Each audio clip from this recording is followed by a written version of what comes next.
Damos inicio a nuestra cápsula informativa número 4 para ir asentando ya los temas correspondientes de nuestra materia sobre Derecho Administrativo 2. Ahora bien, vamos a hablar de esta parte de el servicio público y por lo tanto nosotros vamos a entender distintas formas que nos han venido evolucionando en esta parte sobre los servicios públicos. Vamos a iniciar con las pequeñas consideraciones sobre los antecedentes.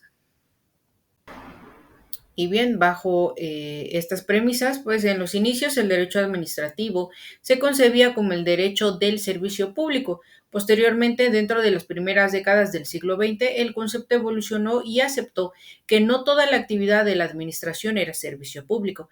Finalmente, una vez pasada la Segunda Guerra Mundial, se produjo desde otro ángulo del prisma una nueva concepción de servicio público.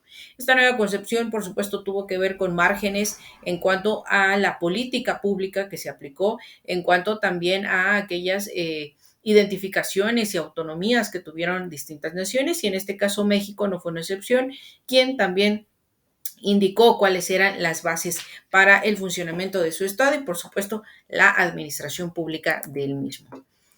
Por lo tanto, vamos a considerar ciertas características que se mencionan dentro de estos nuevos reconocimientos sobre el servicio público.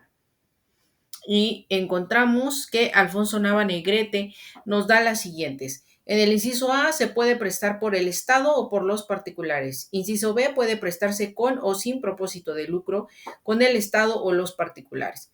Inciso C es de naturaleza administrativa o económica, industrial o comercial. Inciso D, su régimen jurídico es de derecho administrativo, aunque no exclusivamente. También se puede aplicar normas de derecho privado. Ahora bien, vamos a hacer este paréntesis en cuanto a nuestro tema, que en la norma fundante mexicana, si bien no existe una definición formal de servicio público, se realiza una clasificación de estos, ejemplo, en sus numerales 73, 115, 116, 122, 124, delimitando los que corresponden a cada orden de gobierno. Así, en el primero establece los servicios públicos a cargo de la federación, en el segundo los municipios, en el tercero a las entidades federativas, en el cuarto al Distrito Federal y en el quinto señala las facultades que encontramos como residuales, ¿no? En este sentido, nosotros encontramos también que la función administrativa es conceptuada por el que suscribe como la actividad estatal encaminada a la satisfacción de un interés permanente, general o colectivo por parte de órganos delimitados jurídicamente y sus agentes que gozan del ius imperium en su actuación. Por eso diremos que en este sentido nosotros podemos entender que es necesario recurrir a la doctrina para construir un concepto de servicio público que se adapte a los tiempos actuales, teniendo como antecedentes las concepciones expuestas por Alfonso Nava Negrete, Jorge Olivera Toro, Ernesto Gutiérrez y González, Jorge Fernández Ruiz, entre otros.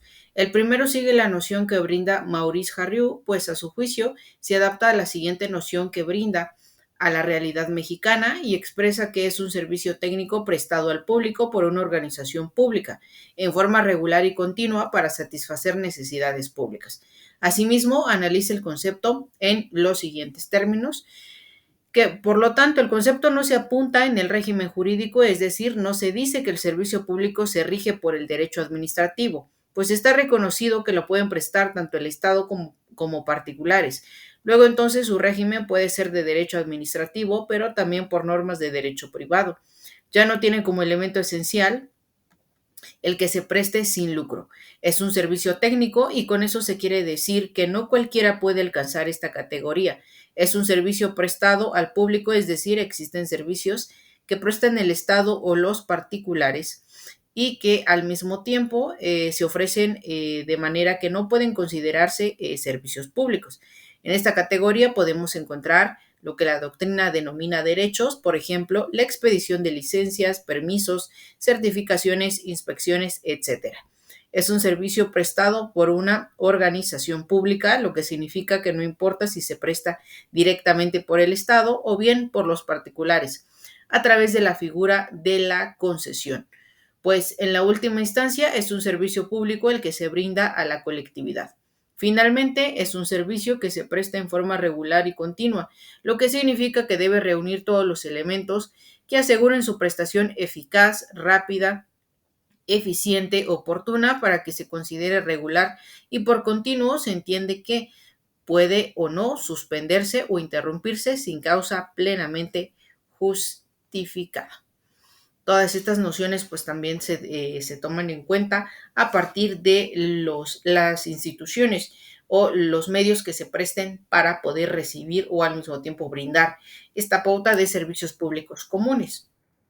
Ahora, aunando en este concepto, Jorge Olivera Toro apunta que el concepto de servicio público se caracteriza por la indeterminación del contenido, es decir, se llega a la conclusión de que no es una figura jurídica verdadera, sino un complejo de fines sociales que las entidades administrativas deben proponerse y que dan lugar a institutos y relaciones de naturaleza divergente. Ahora bien, Jorge Fernández Ruiz propone como definición de servicio público la siguiente: es toda actividad técnica destinada a satisfacer una necesidad de carácter general cuyo cumplimiento uniforme y continuo debería ser permanentemente asegurado, regulado y controlado por los gobernantes con sujeción a un mutuable régimen jurídico exorbitante del derecho privado, ya que por medio de la administración pública o bien mediante particulares facultados. Para ello, la autoridad competente en beneficio indiscriminado de toda persona.